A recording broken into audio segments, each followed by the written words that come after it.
विष्णुपदाय कृष्णप्रस्थाय भूतले नमो विष्णुपदाय कृष्णप्रस्थाय भूतले श्रीमते भक्ति वेदांत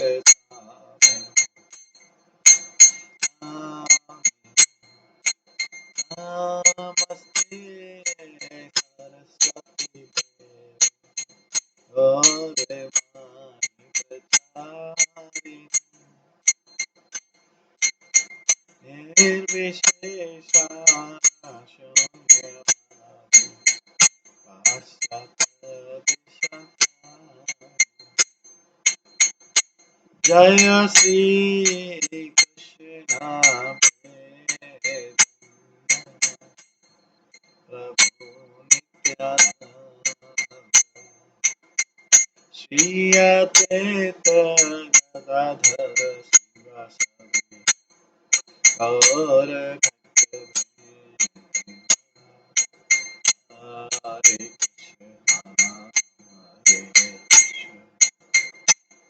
कृष्ण कृष्ण हरे हरे हरे राम राम राम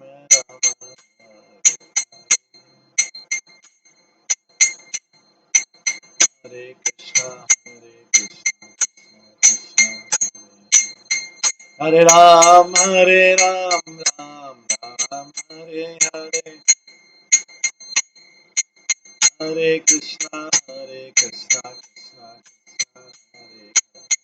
हरे हरे राम राम राम हरे हरे हरे कृष्णा कृष्णा कृष्णा हरे हरे हरे राम राम राम हरे हरे हरे कृष्णा कृष्णा कृष्णा हरे हरे हरे राम राम हरे हरे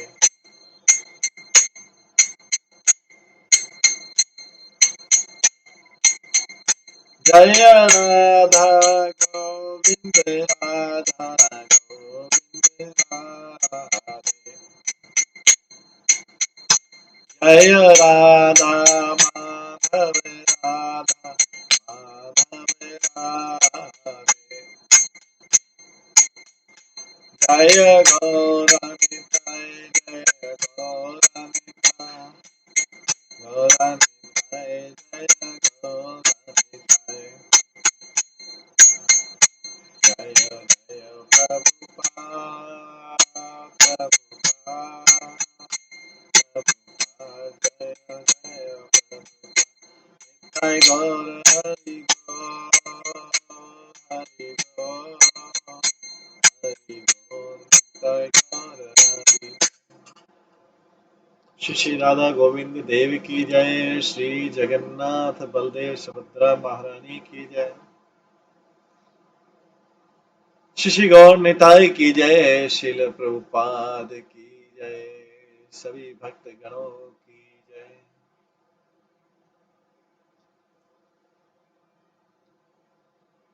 हरे कृष्णा।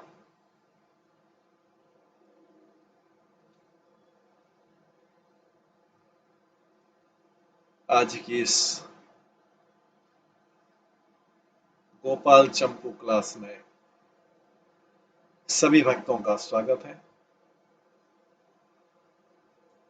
कल हम श्रवण कर रहे थे 14वें अध्याय से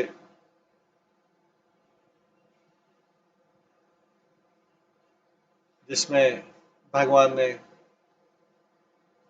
काली दया और अन्य लीलाएं की।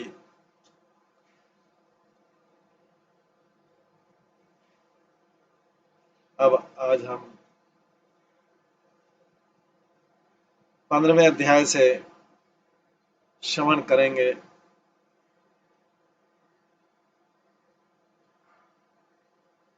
जिसमें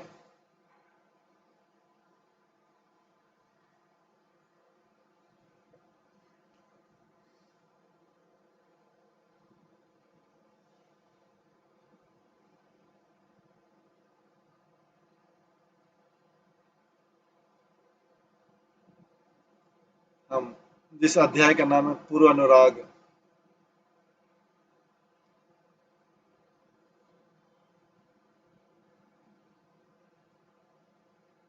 हमने श्री कृष्ण जन्म के माधुरी, जन्म आदि माधुरी की सुना, उसी तरह राधिका जी की भी जन्म आदि माधुरी वर्णन है।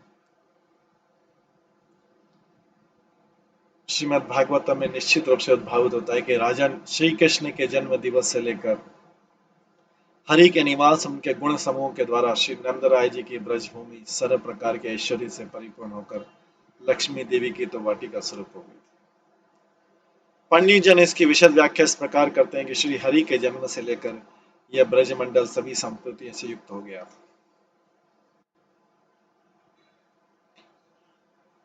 और श्री हरि का निवास स्थान होने के कारण तो विशेषकर लक्ष्मी गणों का क्रीड़ा स्थल बन गया। तारागणों के बीच में जैसे पूर्ण चंद्रमा की मूर्ति प्रधान है, वैसे ही श्री राधिका भी जिन गोपी रूप अनंत लक्ष्मी गणों के बीच में प्रधान रूप से दैदित्यमान थी, जो कांति कृष्ण पक्ष में नहीं है।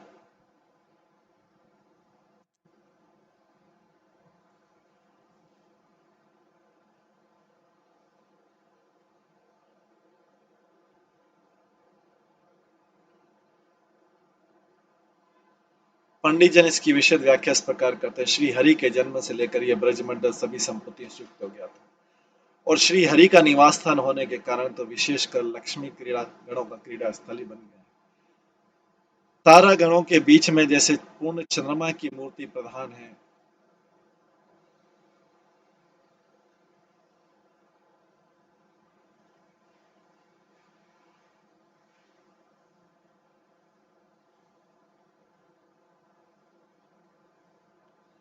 तारागणों के बीच में जैसे पूर्ण चंद्रमा की मूर्ति प्रधान है, वैसे ही राधिका भी जिन गोपी रूप अनंत लक्ष्मी गणों के बीच में प्रधान रूप से दैदित्यमान थी, जो कांति कृष्ण पक्ष में अधिक नहीं है कि तो वही कांति इस विषय में विचित्र भाव से युक्त थी। पक्षांतर में अर्थ यह है कि कृष्ण पक्ष से अर्थात अपने चातुर्य के कारण श्री राधिका चंद्रावली की युद्ध से भी अधिक है।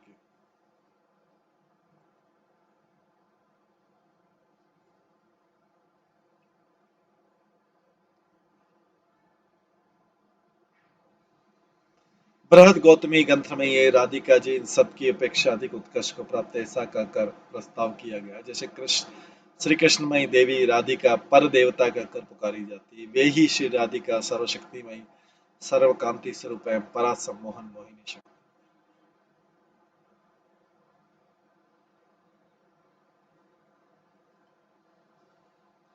श्री लक्ष्मी देवी से भी श्रेष्ठ इन राधिका ललिता विशाखा आदि समस्त लक्ष्मी स्वरूपा गोपियों का जन्म भी श्री नंद जी के पिता श्रीमान पर्जन्य से आरंभ करके सर्वशुद्ध एवं प्रशंसनीय तीन पुरुषों के उत्कृष्ट एवं अनुपम कीर्ति वाले मामा के गोत्र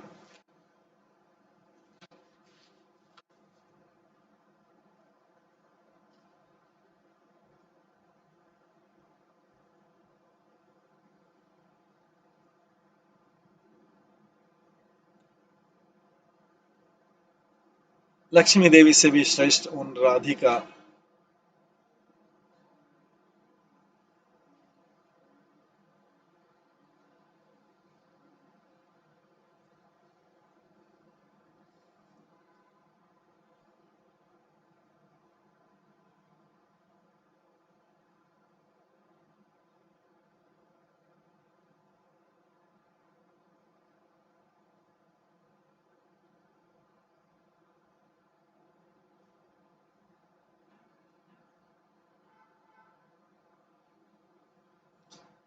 श्री लक्ष्मी देवी से भी श्रेष्ठ इन राधिका ललिता विशाख आदि समस्त लक्ष्मी स्वरूपा गोपियों का जन्म भी श्रीमान नंद जी के पिता श्रीमान पर्जन्य से आरंभ करके सर्वशुद्ध एवं प्रशंसनीय तीन पुरुषों के उत्कृष्ट अनुपम कीर्ति वाले मामा के गोत्र मामा गोत्र के जो प्रसिद्ध वंशोत्पन्न और दृढ़ता पूर्वक जो संबंधी है, उन्हीं से हुआ है। ऐसा वंश के प्रशंसक मागध जनों का अनुसंधान है।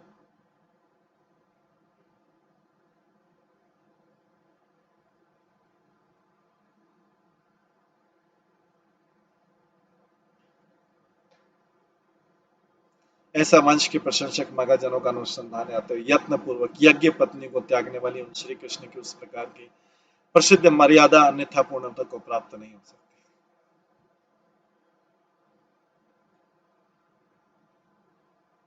अतः इस प्रकार की स्थिति में श्री राधिका जी का जन्म तो सबकी अपेक्षा धनाढ्य कुलीन वृषभानु नाम से प्राप्त कीर्ति वाले महागोप रूप समुद्र से सर्वसम्मत।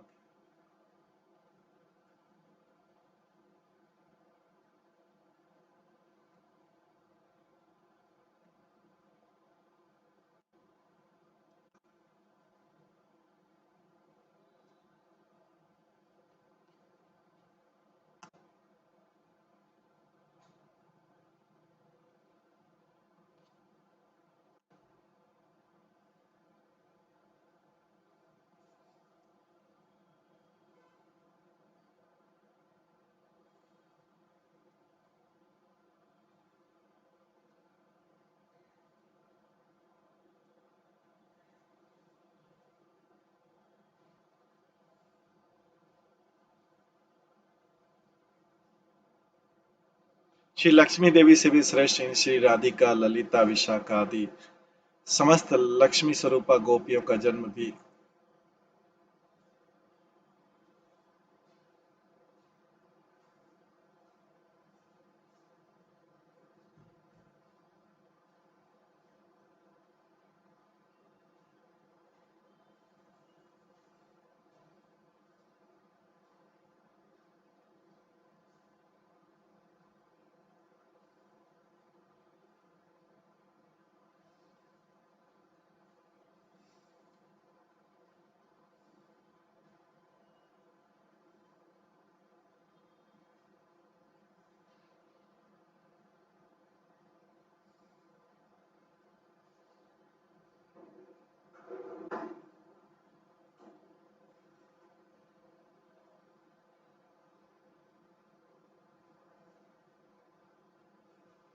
अतः इस प्रकार की स्थिति में राधिका जी का जन्म तो सबकी अपेक्षा धनाढ्य कुलीन वृषभानु नाम से प्राप्त कीर्ति वाले महागोप रूप समुद्र से सर्वसम्मत। इस विषय में सभी विज्ञगण इस प्रकार गाते हैं जैसे वह श्री वृषभानु गोप रूप क्षीर सिंधु बहुत से पुत्र रूप रत्नों के कारण रत्नाकर्ता को प्राप्त हो गया। ये बात सत्य है, किंतु अमृत प्रभाशिलिनी श्री राधिका रूपा लक्ष्मी के जन्म के कारण वह परिपूर्णता को प्राप्त हो गया। श्री राधिका जी निश्चित रूप से श्री कृष्ण के जन्म वाले वर्ष से दूसरे वर्ष में सर्वसंग सुख संयुक्त राधा नामक नक्षत्र में उत्पन्न, इस प्रकार राधा कहा जाता है। ये राधिका जी निश्चित रूप से श्री कृष्ण के जन्म वाले वर्ष से दूसरे वर्ष में सर्व संयुक्त युक्त राधा नामक नक्षत्र में उत्पन्न की गई, इसी कारण राधा कहा जाता है।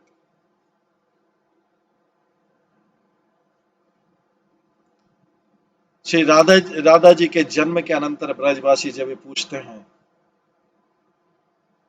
उस धन्या वृषभानु कन्या की माधुरी कैसी है, तब दर्शन करने वाले जनों ने उन पूछने वालों के प्रति उनकी इस उत्कृष्ट माधुरी का निरूपण इस प्रकार किया।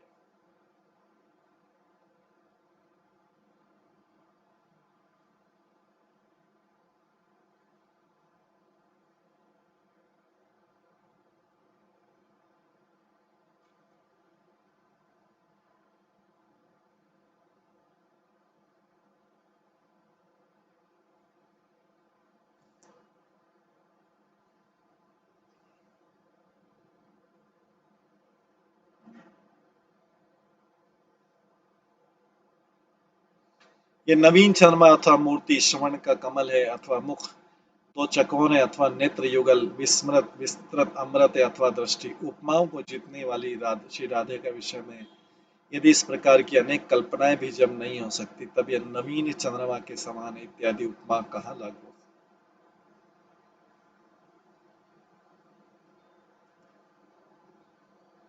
ब्रज लक्ष्मियों के बीच में परम लक्ष्मी स्वरूपा श्री राधा को तो रहने और चंद्रावली प्रवृत्ति में वे समस्त गोपियां भी इस प्रकार वर्णित की जाती है जैसे जो लक्ष्मी देवी श्री हरि का सदैव अनुगमन करती है, इसलिए सर्वत्र प्रसिद्धि है। श्री हरि के अनुगामिनी और लक्ष्मी को भी गोपन करने के लिए अर्थात उनकी रक्षा करने के लिए गोपी नाम धारिणी में अनंत लक्ष्मियां सबसे उत्कृष्ट। अपीच पूर्ण रूप से श्री कृष्ण की भांति इन राधा प्रवृत्ति गोपियों की अवस्था की वृद्धि भी समृद्धि को प्राप्त होने वाली है। देखो जैसे जैसे चंद्रमा की पुष्टि होती जाती वैसे वैसे उसकी कांतियों की भी पुष्टि होती जाती।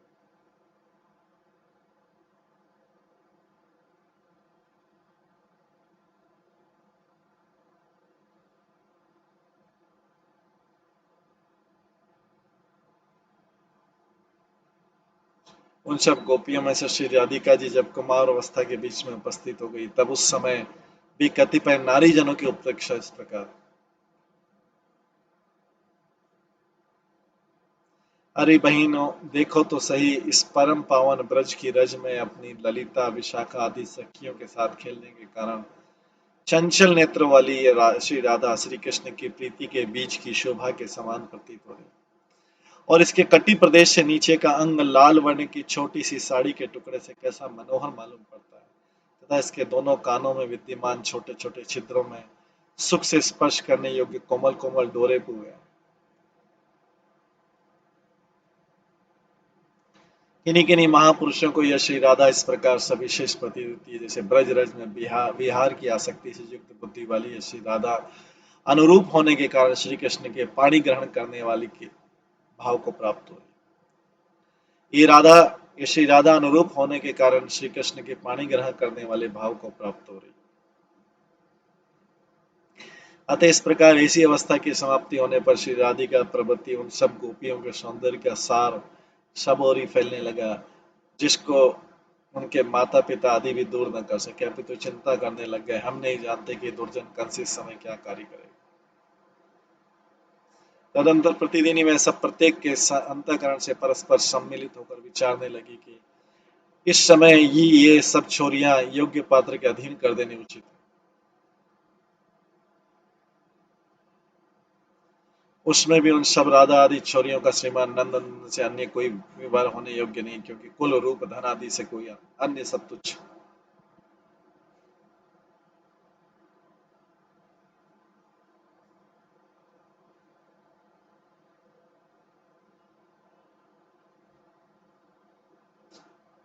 देखो, ये सब परम प्रशंसनीय कन्याएं अपनी विशेषता से लक्ष्मी जी को भी पराजित कर रहे, और नंद कुमार तो लक्ष्मी रमण नारायण भगवान को भी अपनी अपेक्षा न्यून दशा को प्राप्त कराते हुए दिखाई देते हैं। अतः तुल्यता के कारण श्री नंद कुमार ही इन सबके वरद होने योग्य है।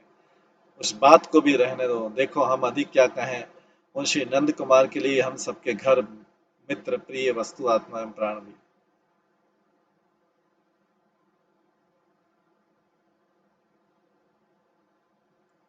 उन सब में कुछ जन बोले कि यद्यपि इस समय यज्ञोपवीत संस्कार को प्राप्त न होने के कारण श्री कृष्ण के विवाह का अवसर संभव नहीं, तथापि सज्जनों की सभा करके वागदान तो कर ही देना योग्य।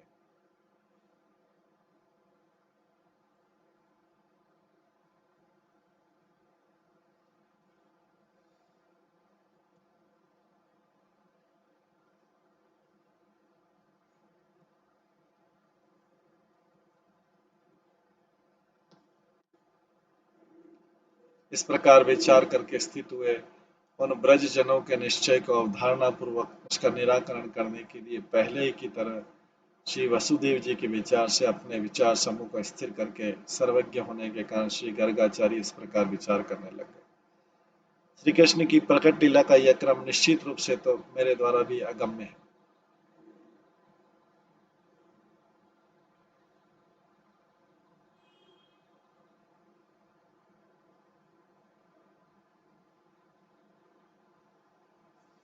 श्री कृष्ण की प्रकट लीला का यह क्रम निश्चित रूप से मेरे द्वारा भी अगम्य, और उनकी लीला शक्ति से युक्त हम सबों का वहां पर प्रतिकूल की तरह आचरण करने पर भी नारद जी की तरह प्रत्यवाय की संभावना नहीं, अर्थात देवकी के पुत्रों को मारने के लिए कंस के प्रति उपदेश देने पर भी श्री नारद जी को जैसे अपराध नहीं लगा, उसी प्रकार हमें भी अपराध नहीं लगेगा।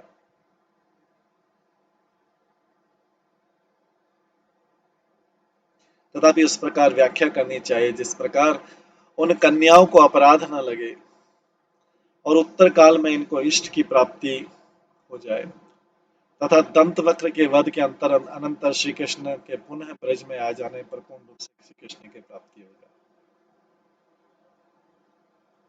इस प्रकार विचार करते श्री गर्ग मुनि सत्य विलंब न करके परम शोभा संपन्न श्री ब्रज में आ गए,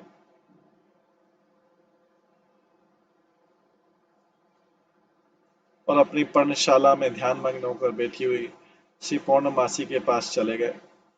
वहां जाकर इन सारे ही विचारों को निवेदन कर उन्होंने पुनः निवेदन किया कि मुझे तो ये करना है, किंतु आपको भी उस प्रकार व्यवहार करना चाहिए कि जिस प्रकार उन कन्याओं का अन्यत्र पति आदि व्यवहार सत्यता के लिए कल्पित न हो, किंतु लोगों को विश्वास दिलाने मात्र के लिए संगठित।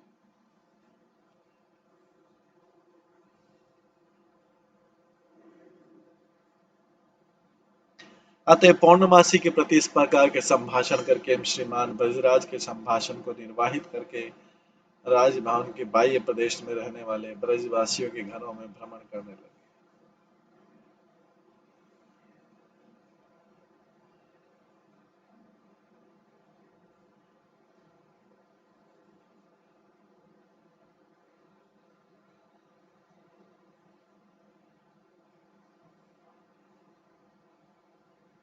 वे सब भी उनको अकस्मात आते देखकर चिंता रूप अंधकार से शांति प्राप्त कर अपने अपने मनोरथ की प्राप्ति के लिए लुब्ध चित्त होकर प्रणाम आदि द्वारा पूजा कर कुशल समाचार पूछकर गुप्त रूप से उसी कन्या विवाह रूप प्रयोजन को पूछने लगे। हमें विवाह के विषय में शंका हो रही है, इसमें क्या करना चाहिए?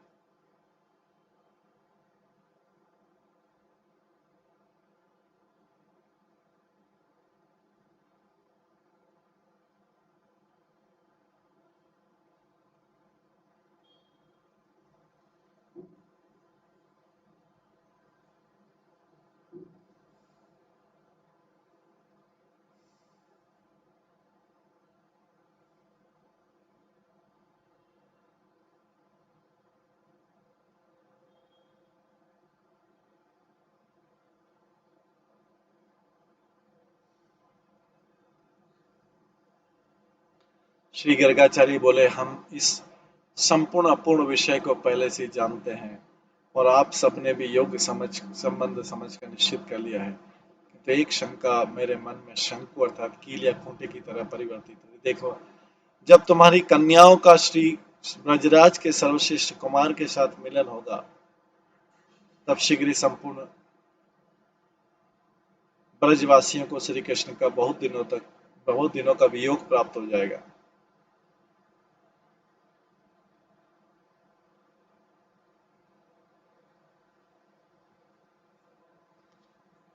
तो गर्गाचार्य बोलते हैं, देखो, जब तुम्हारी कन्याओं का श्री ब्रजराज के सर्वश्रेष्ठ कुमार के साथ मिलन होगा, तब शीघ्र संपूर्ण ब्रजवासियों को श्री कृष्ण का बहुत दिनों तक वियोग प्राप्त हो जाएगा। इन कन्याओं का के वियोग का तो कहना ही क्या। किंच ये कन्याएं जब प्रौढ़ अवस्था वाली हो जाएंगी, तब तो श्री कृष्ण विषय सहज स्वाभाविक अनुराग के कारण दर्शन होने पर भी इनको श्री कृष्ण की स्फूर्ति हुआ करेगी, अतः कोई भी जन उनको श्री कृष्ण से निवृत्त करने को समर्थ न हो सकेगा। यह एक और दूसरे कष्टदायक व्यापार हो बस यह एक और दूसरे कष्टदायक व्यापार हो। इसलिए श्री नंद कुल मुकुट मणि स्वरूप श्री कृष्ण से हम कंस से भी वंचना करने के लिए शीघ्र ही अन्य व्यक्तियों के लिए अपनी अपनी नवीन कन्याओं का दान कर दो।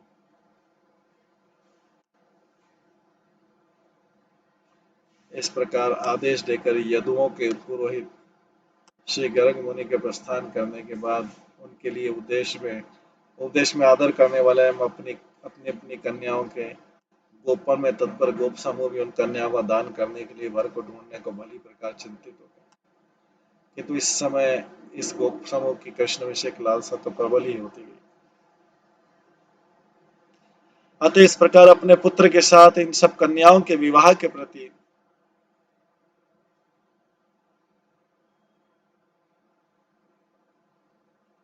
श्री ब्रजराज एवं ब्रजरानी दोनों जन पहले से ही प्रबल इच्छा से आक्रांत मन वाले थे।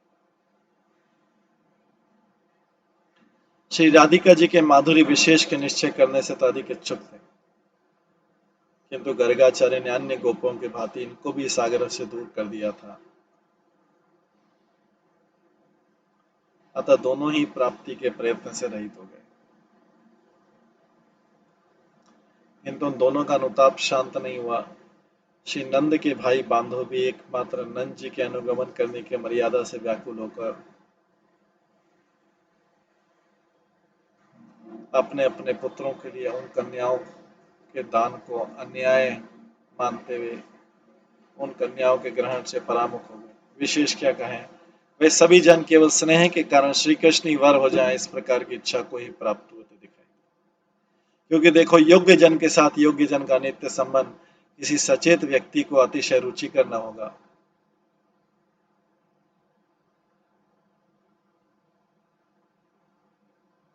अपितु होगा ही जैसे रत्न के साथ स्वर्ण का, शरद ऋतु के साथ सरोवर के जल का एवं शुक्ल पक्ष के साथ चंद्रमा का नित्य संयोग संबंध सभी को रुचि करे, उसी प्रकार श्री नंद जी के भाई बंधुओं को अपने पुत्र के साथ विवाह की अपेक्षा श्री कृष्ण के साथ ही उन राधा आदि कन्याओं का विवाह रुचि करते। श्री कृष्ण ही वर रूप में प्राप्त हो, यह संभावना केवल कन्याओं की नहीं थी, अपितु उन कन्याओं के पितृवर्ग भी इसी संभावना से युक्त। तो भी वह पितृवर्ग अनर्गल चुगलखोरों के संसर्ग को प्राप्त हुए गर्ग मुनि के वचनों की सृष्टि सहित चित्त की छिन्न भिन्न दशा को प्राप्त हो गया, अर्थात उन सबका चित्त व्याकुल हो गया, क्योंकि अपने अपने पुत्रों का अतिक्रमण करके श्री कृष्ण में निष्ठा रखने वाले उन कन्याओं के माता पिता के लिए श्री कृष्ण ही सुखमय यज्ञ का आचरण करते प्रतीत होते थे, अर्थात सदा सुख देते थे।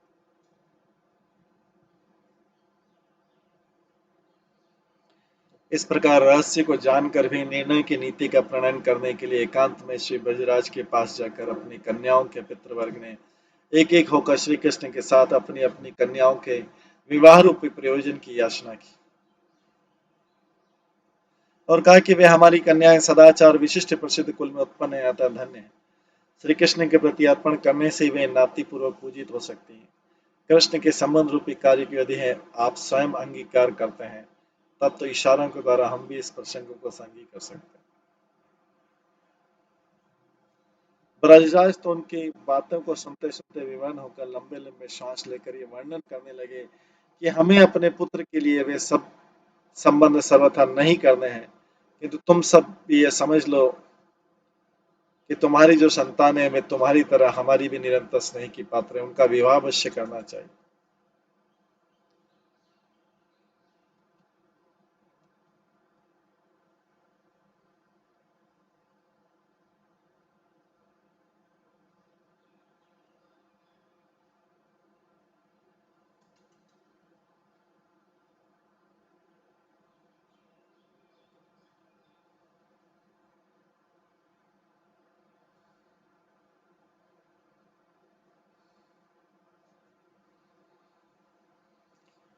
इस प्रकार सभी ब्रजवासियों का उल्लास स्थगित हो जाने पर बृहस्पति की अनुमति के अनुसार उन कन्याओं के पिता उनका दान करने के लिए रुचि न होने पर भी बाहरी उद्यम करने लग गए।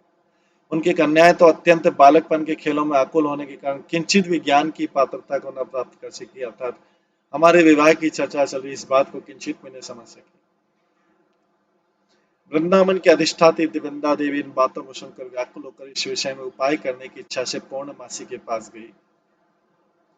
अब इस प्रसंग का वर्णन करते हैं, जैसे कोई देवी वृंदावन के गहन प्रदेश से उस वृंदावन में साक्षात योग माया स्वरूप बहाने से तपस्वी बनी हुई एम नाम से जो पौर्णमासी कहकर पुकारी जाती है,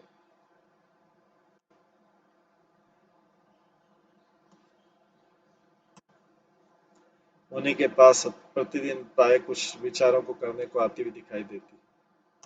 और जब मानुषी होकर भी देवी का आचरण करती है अथवा देवी होकर भी मानुषी का आचरण करती है, इस बात का अनुमान नहीं किया जा सकता, किंतु जिस देवी में सदैव अनुकूलता पर वृंदावन की रक्षा का भाव किंतु जिस देवी में सदैव अदय अनुकूलता पर वृंदावन की रक्षा का भाव, श्री कृष्ण की लीलाओं को सिद्ध करने की इच्छा और राधिका आदि सखियों में परम स्नेह लता का अनुमान किया जाता है, वही देवी अपने आप को वृंदारिका कहती प्रसिद्ध करती हुई भी लाघवता के कारण जन समुदाय के द्वारा वृंदा इस अपने निजी नाम से पुकारी जाती है। वह देवी इस समय सभी के लिए परम शोचनीय है, उस बात के श्रवण से अत्यंत आर्त होकर पौर्णमासी के निकट चली है।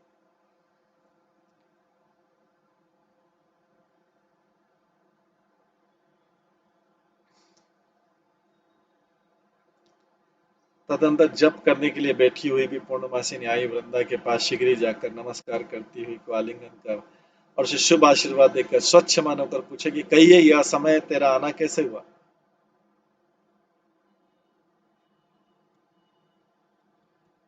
वृंदा बोली, भगवती एक परम आपत्ति का स्थान प्राप्त हो गया, तो भी तुम्हारी निश्चिंता कैसे दिखाई देती है। पूर्णमासी बोली, चिंता का कारण यह स्थान या विषय कौन सा है।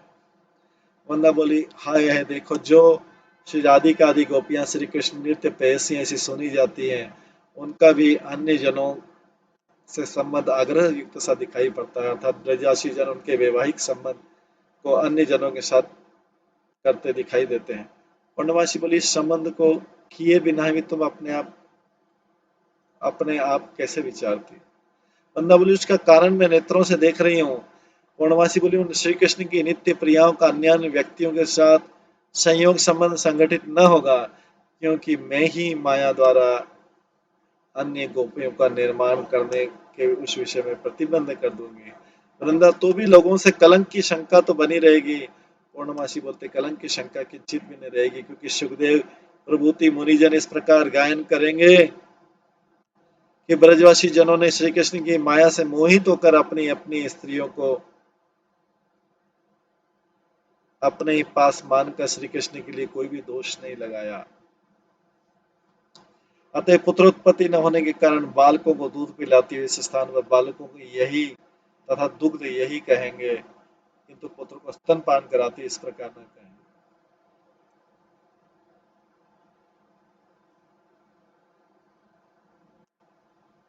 इस प्रकार की अपेक्षा करके ही किसी स्थान पर पुत्रत्व का व्यपदेश अर्थात बहाना और श्री कृष्ण के परिहास का निर्देश संगत होगा।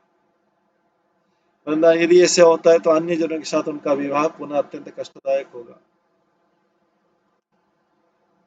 क्योंकि जिस विषय में धर्मशास्त्र की ज्ञाता दूसरा प्रायश्चित भी नहीं स्मरण कर पाते, इसलिए इस समय तुम अपने व्रत की उपेक्षा क्यों कर रही हो? पूर्णमासी मुस्कुराकर बोलती है, भाविनी, ये कभी नहीं होगा।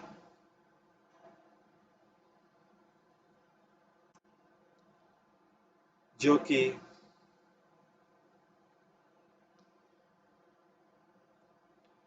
मैं अन्य जनों के लिए उन गोपियों के दर्शन भी न होना देना रूप अपने व्रत की उपेक्षा कर।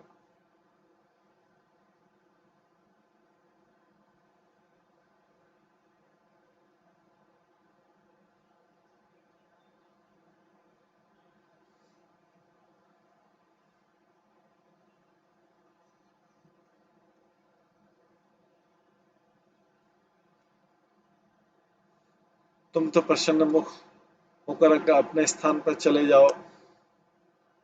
वृंदा हर्ष सहित चरणार विंदों पर गिरती हुई अनुमोदन पूर्वक रोने लगी, किंतु पूर्णमासी ने वृंदा को आकार में छिपाते दोनों हाथों से उठाकर सांत्वना देकर गहन वन के लिए भेज दिया। तदंतर वृंदा ने भी इस प्रकार विश्वास करते निषाद त्याग कर उद्वेग रहित होकर 2-3 अहोरात्र बिता दिए। दूसरे दिन तो उन गोपियों के विवाह के निर्वाह को सुनकर मलिन मुख वाली वृंदा फिर भी दूसरे दिन तो गोपियों के विवाह को निर्वाह को सुनकर मलिन मुख वाली वृद्धा फिर भी शीघ्र पूर्णमासी के पास उपस्थित होकर मृतक की भांति खड़ी हो गई। पूर्णमासी बोली, क्या बात हो गई? किससे जिससे तो विशेष व्याकुल चित्त दिखाई थी? वृंदा बोली, मोरे मुख से कोई वचन नहीं निकलता, कैसे कहूँ? हे पूर्णमासी कमल, उसने तुम अपने मन में कोई भी शंका मत करो। वृंदा रूखी हंसी करती बोली, भगवती आप ही कहिए, कैसे शंका न करो। पूर्णमासी, क्योंकि आज भी उनके विवाह का निर्वाह सिद्ध नहीं हो पाया। वृंदा बोली, आई पंडित है,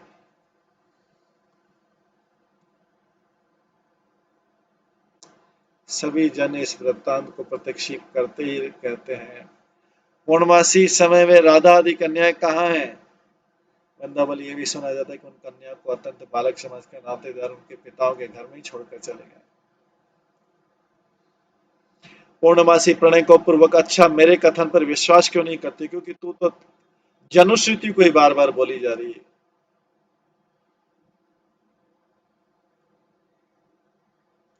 वंदा आनंद प्रभुति, भगवती सत्य की वंदित असत्य हो जाए, किंतु मैं इस अभिसंधि को अर्थात जोड़ मेल को नहीं समझ सकी।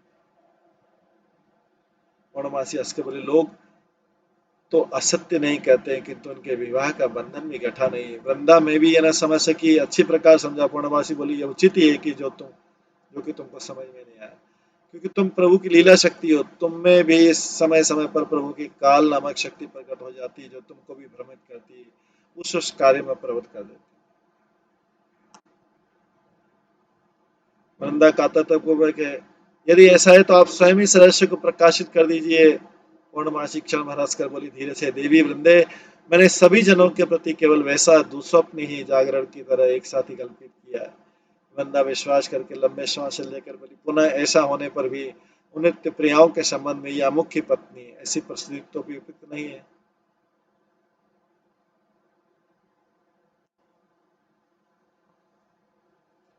पूर्णमासी बोलते हुए प्रसिद्धि भी नहीं होगी, क्योंकि मुनिजनी बार बार इस प्रकार गाया करेंगे। उनमें से गोपाल तो अपने ग्रंथ में प्रश्न करती उन गोपियों के प्रति दुर्वासा मुनि ने कहा, वे श्री कृष्णचंद्र निश्चित रूप से तुम्हारे स्वामी हैं।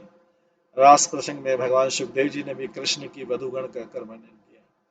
उद्धव जी को संदेश देते समय स्वयं श्री कृष्ण ने भी ये गोपियां मेरी आत्मा स्वरूप ऐसा कहा।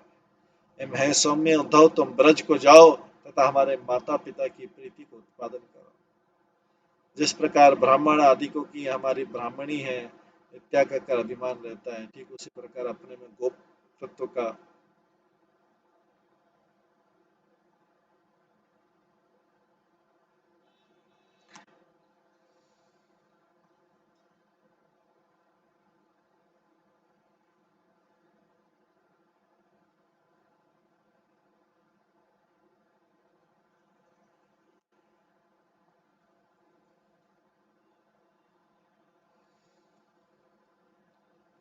इस प्रकार विशेष रूप से प्रचलित इस आधे श्लोक के द्वारा यही सूचित होता है कि उन गोपियों को भी केवल बाहरी दृष्टि से श्री कृष्ण में कभी कभी उपपतित्व की प्रतीति होती है, किंतु अंतर्दृष्टि से बार बार निज पतित्व का अनुभव होता है।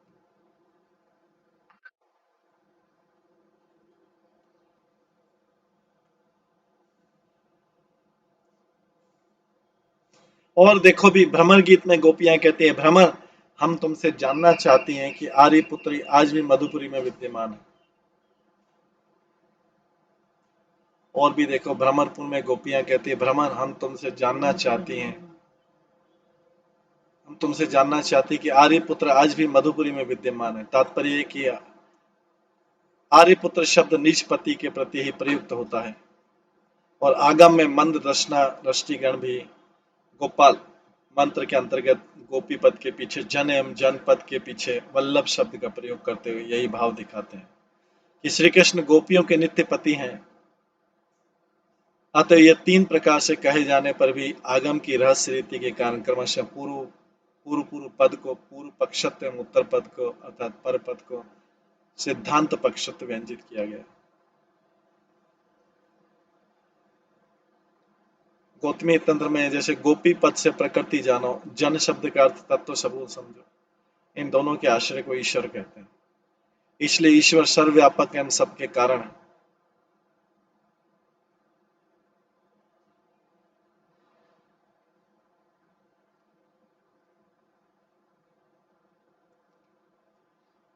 गौतमी तंत्र में जैसे गोपी पद से प्रकृति को जानो, जन शब्द का अर्थ तत्व समूह समझो, इन दोनों के आश्रय को ईश्वर कहते हैं। इसलिए ईश्वर सर्वव्यापक एवं सभी के कारण है।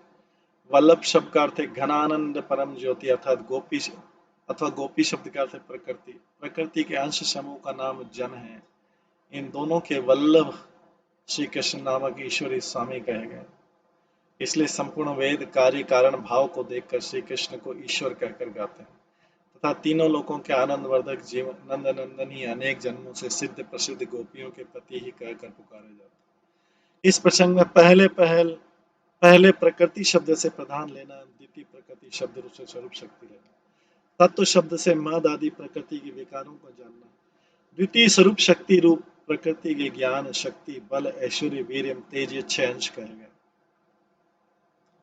त्याग्नि गुण आदिकों के बिना ये सब भगवत शब्द के वाच्य हैं।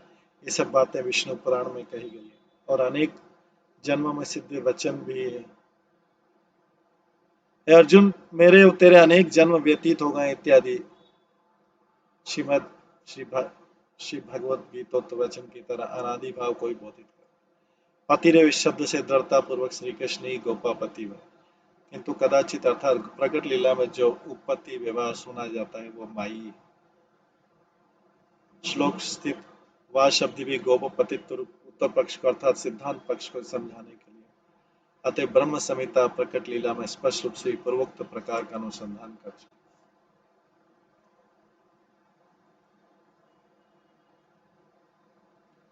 जिसमें ब्रह्मा जी कहते हैं जो सबकी आत्मा स्वरूप है, में जो आनंद तथा चिन्मय रस द्वारा परिकल्पित निज मूर्ति स्वरूप उन गोपी रूप कलाओं के सहित गोलोक में निवास करता हूँ, मैं उसी आदि पुरुष के गोविंद का भजन करता हूँ। इस श्लोक में कलाभी पद से गोपियों का निज रूपत्व स्वतः सिद्ध हो गया है। तो भी नीच रूपतया इस पद का पुनः ग्रहण प्रकट लीला में जैसे गोपियों को परकीय आभास रहता है, उसी प्रकार का आभास प्रकट लीला में नहीं।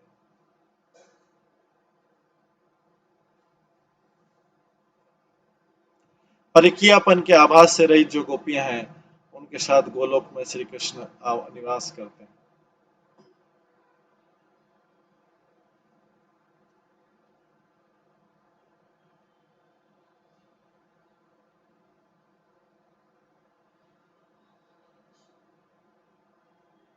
श्लोक में कला भी पद से गोपियों का निज रूपत्व स्वतः प्रसिद्ध हो गया, तो भी निज रूपत्या इस पद का पुनः ग्रहण प्रकट लीला में जैसे गोपियों को पर की आभास रहता है, उस प्रकार का आभास प्रकट लीला में नहीं है। परकीयपन के आभास से रही जो गोपियां हैं, उनके साथ गोलोक में श्री कृष्ण निवास करते। इस अर्थ को समझ इस अर्थ को समझाने के लिए तथा उसी ब्रह्म संहिता में गोलोक स्थित सभी गोपियां लक्ष्मी स्वरूप परम पुरुष श्री कृष्ण उनके नित्य पति हैं इत्यादि श्लोक में युक्ति भी दिखाई दे रही कि परम लक्ष्मी एवं परम पुरुष का उपपत्ति भाव नहीं है। काशी खंड में धर्मराज ने भी हे गोपी पते हे यदुपते हे वसुदेव सुनो इत्यादि संबोधित किया। संगीत शास्त्र में भी कहा है गोपी पति अनंत होकर भी वंशी ध्वनि के वशीभूत हो गए।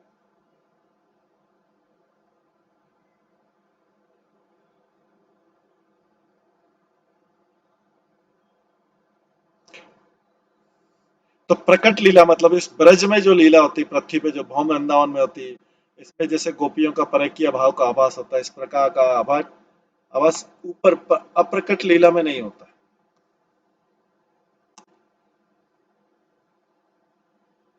परकीयपन के आभास से रहित जो गोपियां श्री कृष्ण में उन जो गोपियां उनके साथ श्री कृष्ण गोलोक में निवास करते हैं। इस अर्थ को समझाने के लिए ब्रह्म संहिता में लिखा है गोलोक स्थ सभी गोपियां लक्ष्मी स्वरूप है और परम पुरुष श्री कृष्ण ही उनके नित्य पति। वहां पे लक्ष्मी एवं पुरुष परम पुरुष का उपपति भाव नहीं है, मतलब परकीय भाव नहीं।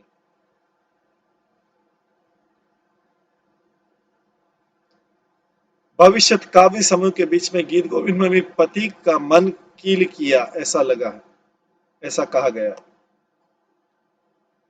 इसी अभिप्राय से श्री राधा एवं लक्ष्मी के इस अभिप्राय से राधा एवं लक्ष्मी के अभेद से कहा गया कि श्री कृष्ण राधा से कहने लगे कि हे सुंदरी, मैं ऐसी शंका करता हूं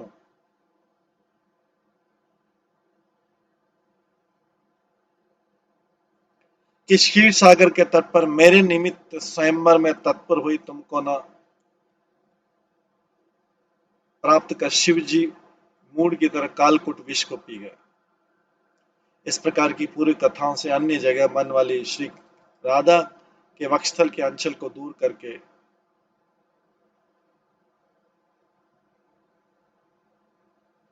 नेत्रपात करने वाले श्री कृष्ण तुम्हारी रक्षा करो। अन्यत्र में कहा गया है मैं गोपियों के नित्य पति श्री कृष्ण के पद कमलों के दासों का भी अनुदास हूं।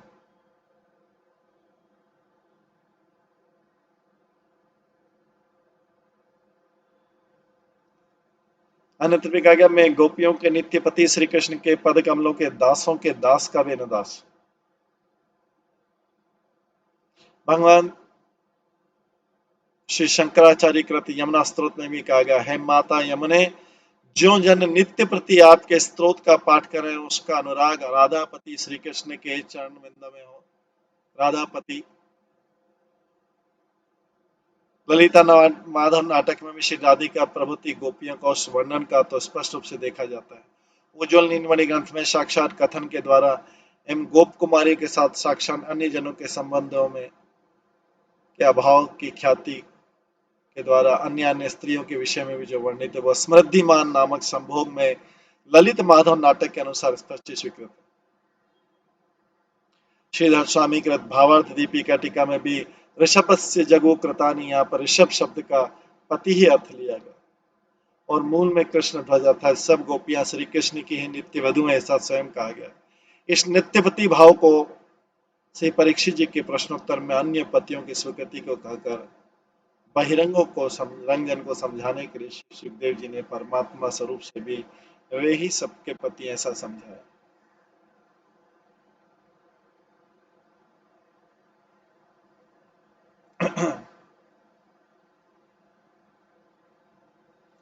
समस्त गोपियों के एवं उनके पतियों के तथा सभी प्राणियों के अंतःकरण में जो प्रभु अंतर्यामी रूप से विचरण करते, वे ही सबके अध्यक्ष।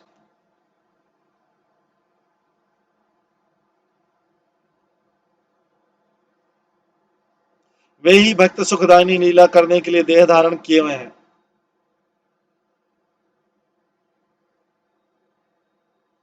इस श्लोक में अंतरंग भक्तों के प्रति जो, तो यह अर्थ है कि गोपियों के मध्य में कुछ अविवाहित है, कुछ विवाहित। इस प्रकार इन दो प्रकारों से जो तीन भुवनों में प्रसिद्ध, वे ही गोपियां हैं। ये ही सबकी अपेक्षा कल्याणकारिणी है तथा श्री कृष्ण की नित्य प्रिया है, और इनसे भी भिन्न भी जो अनेक भावों से समृद्ध कुमारी युवतियां वृद्धा है तथा उनके तथा यथासंभव उनके पतियों के और उपलक्षण उनके बालक समूह के अधिक क्या कहें। देखो, एकमात्र श्री कृष्ण जिनके जीवन है, ऐसे सभी ब्रजवासियों के जो तदत योग्यता से युक्त श्री कृष्ण संबंधी लीलाओं के साधन करने वाले देह हैं, उन सब देहों में आसक्त होकर जो अंतः शब्द के द्वारा कथित परम पूज्य जगत के नेत्रों से अंतरहित नित्य सिद्ध स्वकीय वैभव में विचरण करते हैं, अर्थात क्रीड़ा करते हैं। सर्वय सर्वाधिक श्री कृष्ण ही कभी कभी जगत के प्रत्यक्ष होकर क्रीड़ा करते हैं।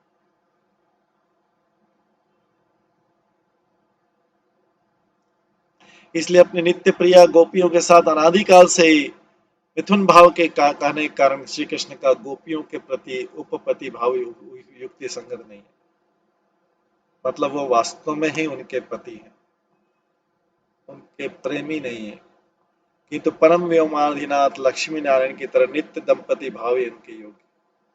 इस नित्य दंपति भाव को जयति जन निवास इत्यादि श्लोक में ब्रजपुर वनिता नाम वर्धन काम देवम, इस चतुर्थ चरण में पूर्व वनिताओं के साथ अर्थात द्वारकापुर की वनिताओं के साथ ब्रज की वनिताओं का पाठ होने जैसा देखना समझना चाहिए। और श्रीमान उद्धव जी तो ये गोप वधुई भूतल में सार्थक शरीर धारिणी इत्यादि स्थल में इन गोपियों की अनुगति को मुमुक्ष मुक्त हमारे जैसे भक्त भी चाहते हैं। ऐसा कहकर श्री वृंदावन में विहार करने वाली नित्य सिद्ध गोपियां कहाँ तथा ऐसे विशुद्ध भाव के व्यभिचार से दुष्ट अर्थात ऐसे विशुद्ध प्रेम भाव से रहित अन्यान अन्यान दुष्ट जन कहाँ है, ऐसा कहते परमात्मा स्वरूप श्री कृष्ण के ऊपर यह अपूर्व भाव उत्पन्न, ऐसा प्रत्यक्ष रूप से दिखाते हुए इन ब्रज गोपियों के ऊपर महात्मा विशेष को दिखला रहे। एवं लक्ष्मी को भी यह सौभाग्य प्राप्त नहीं हो सका इत्यादि स्थल में लक्ष्मी गादिकाओं से फिर भी गोपियों को विशिष्ट कर रहे।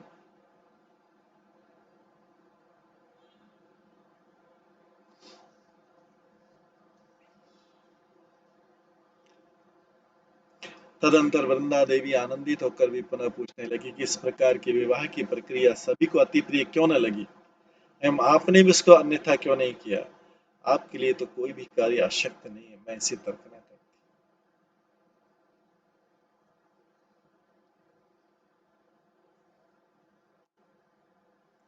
पूर्णमासी बोली, रस विशेष को बढ़ाने वाली लीला की आवश्यकता के अनुसार ये समय समय की विचित्रता है।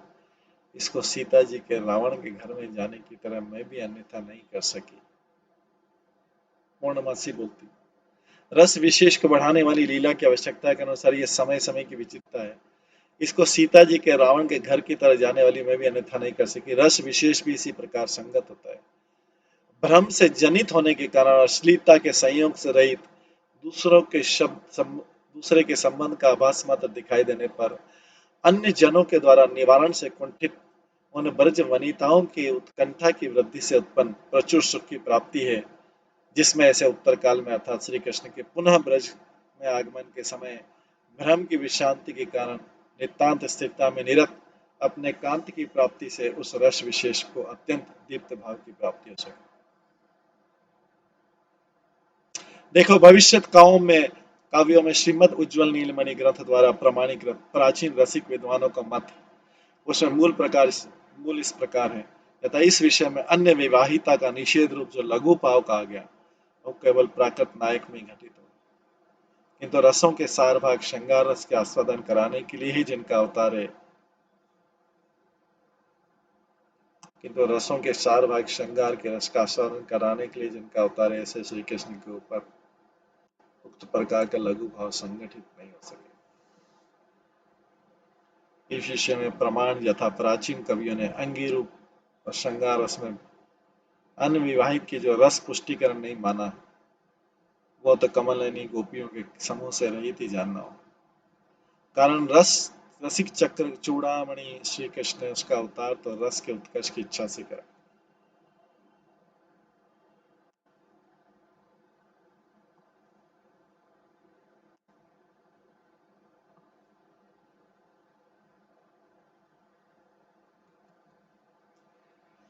इस श्लोक में रसोत्कर्ष की तृष्णा से ही श्री कृष्ण ने उन गोपियों का अवतार कराया।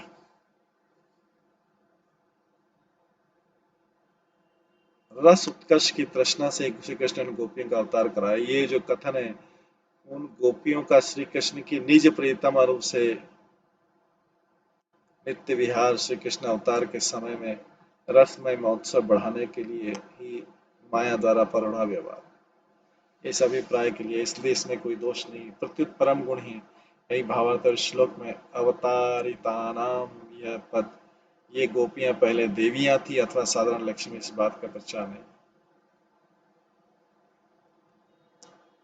कारण गोपियों ने जो प्रसन्नता का लाभ किया है वह लाभ अत्यंत अनुरागिणी लक्ष्मी देवी को भी प्राप्त न हुआ।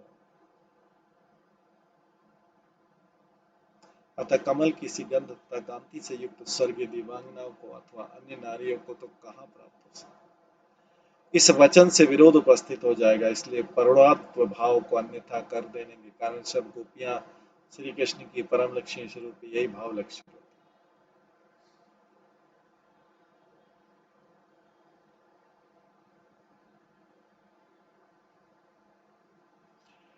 इस प्रकार निरूपण करके पौर्णमासी फिर भी बोली कि देखो वृंदे, इस प्रकार के परम रहस्य को आकाश के लिए भी प्रकाशित नहीं करना। तो अभी पौर्णमासी और वृंदा देवी की बातचीत है। पूर्णमासी वृंदा देवी को समझा रही है, क्योंकि वृंदा देवी की चिंता है कि गोपियों का विवाह उनके माता पिता दूसरे गोप से कर रहे हैं। पूर्णमासी उनको समझाती वो नहीं कर सकते। इस निरूपण के पूर्णमासी फिर बोली, देखो वृंदे, इस प्रकार के परम रहस्य की को आकाश के लिए भी प्रकाशित नहीं करना, अर्थात किसी सचेतन श्रोता के प्रति कहने की बात तो दूर है, किंतु निश्चेतन शून्य रूप आकाश को भी मत सुनाना। ये तात्पर्य जन शून्य एकांत स्थान में अपने मन में प्रकाशित करना भी निषेध है। इस प्रकार राधादी गोपियों का श्री कृष्ण के साथ नित्य दाम्पत्य सिद्ध हो गया। फिर राधादी गोपियां कृष्ण की नित्य पत्नियां हैं। इसमें परोढ़वाद तो कदापि संभव नहीं है। इसी भाव को कहते हैं कि तो एक नंद नंदन ही केवल राधिका प्रभृति सब गोपियों के केवल पर अर्थात उत्कृष्ट हो सकते। अतः बल करके भी कौन जन उनके परत्व भाव को स्थापित कर सकता, क्योंकि इस विषय में यही सिद्धांत है कि ब्रज की परम लक्ष्मी स्वरूप गोपी जनों के केवल श्री कृष्ण ही नित्य पति हैं और कोई भी नहीं है। देखो चकोर जाति के लिए चंद्रमा से भिन्न अन्य जन कैसे जीवन स्वरूप हो सकता, यही दृष्टांत यहाँ पर जचता है। तदंतर वृंदा तो अच्छा हुआ जो हुआ सो होने दो, क्योंकि यह जो रहस्य संचित किया गया उसको गुप्त ही रखना होगा, किंतु उत्तर काल में सर्व सुखों का समुत्थान करने वाला आपका उद्यम ही है, अन्य गति के लिए हो जाएगा। ऐसी प्रार्थना करके तथा नमस्कार करके चलते।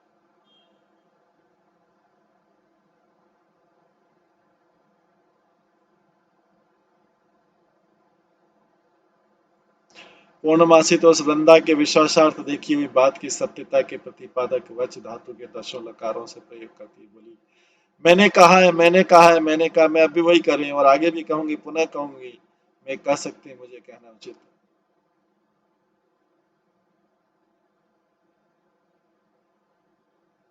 यदि मैंने इन सिद्धांतों को ऐसा कभी कहा ना होता तो मैं नहीं कह सकती थी। किन किंत्वात्याम सर्व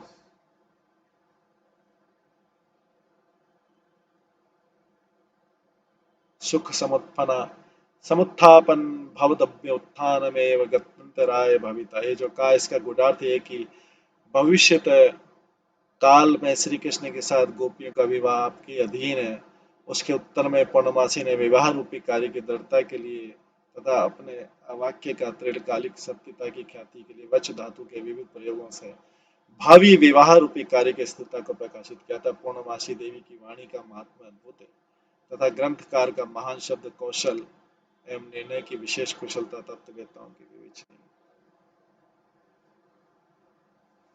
अब गोपियों के पुनरुराग के वर्णन का उपक्रम करते हैं।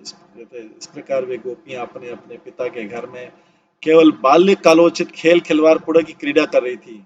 उनके माता पिता आदि बंधुजन अंतपुर में उनको ऐसे रखते थे उनके ऊपर सूर्य की भी दृष्टि नहीं पड़े तथा श्री कृष्ण के वर्णन श्रवण आदि को दूर करते हुए चारों ओर से घेर कर सब ओर से निवारण करते थे। तो भी उनके दैदीप्यमान किशोर भाव की समीपता के कारण बढ़ा हुआ स्वभाव सिद्ध कृष्ण भाव स्वयं उत्पन्न हो गया, जैसे वर्षा काल के निकट में किन्हीं किन्हीं लता जातियों के पत्र स्वयं उत्पन्न हो जाते, क्योंकि वो अवस्था के क्रम से अनंग तो उन गोपियों के हृदय में ही प्रविष्ट हुआ था, किंतु श्यामांग व कृष्ण श्री कृष्ण तो उससे भी पहले संपूर्ण भाव से सष्टा प्रविष्ट हो चुका था। इस बात को दृष्टांत के द्वारा प्रमाणित करते हैं, जैसे अंतःपुर में अवरुद्ध कन्याओं के अंतःकरण में भी काम का प्रादुर्भाव स्वयं हो जाता है, ठीक उसी प्रकार श्री कृष्ण के दर्शन एवं श्रवण के बिना भी उनके अंतःकरण में श्री कृष्ण की स्फूर्ति होती है। अतः प्राचीन कवियों ने भी कहा है कि नवी यौवन से पहले ही श्री कृष्ण में उन गोपियों का जो अतिशय अनुराग है उसमें कोई अतिशक्त नहीं है, अभी तो उसका स्वभाव उक्ति ही मानना चाहिए।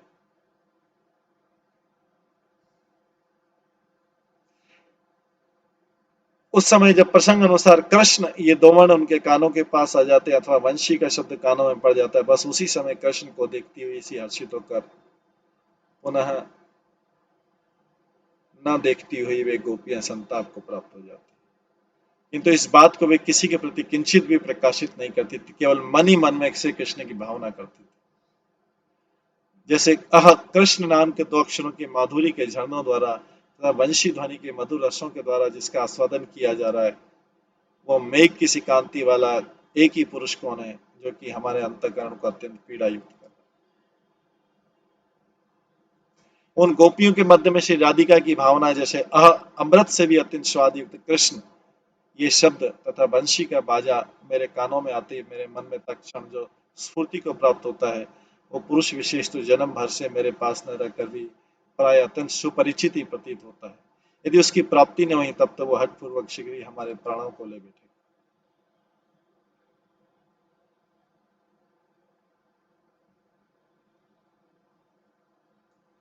इस प्रकार से ये पूर्णमासी और वृंदा देवी के बीच संवाद है, क्योंकि वृंदा देवी का शंका था कि कहीं कृष्ण का विवाह गोपियों का विवाह के माता पिता कहीं और नहीं कर रहे, तो पूर्णमासी बार बार समझा रही कि गोपियों का विवाह किसी और से हो नहीं सकता क्योंकि वो कृष्ण के द्वारा ऑलरेडी विवाहित। इस प्रकार से ये वार्तालाप चल रहा है। इस वार्तालाप को अभी यहीं पे विराम देते हैं, समय हो गया है। इसके आगे का जो वार्तालाप है वो हम कल की क्लास में श्रवण करेंगे। आज की क्लास को यहीं पे विराम देते हैं। सभी भक्तों का बहुत बहुत धन्यवाद। सब भक्तों के लिए एक बार हरे कृष्ण महामंत्र का जप करते हैं। हरे कृष्णा कृष्णा कृष्णा हरे हरे, हरे राम राम राम हरे हरे।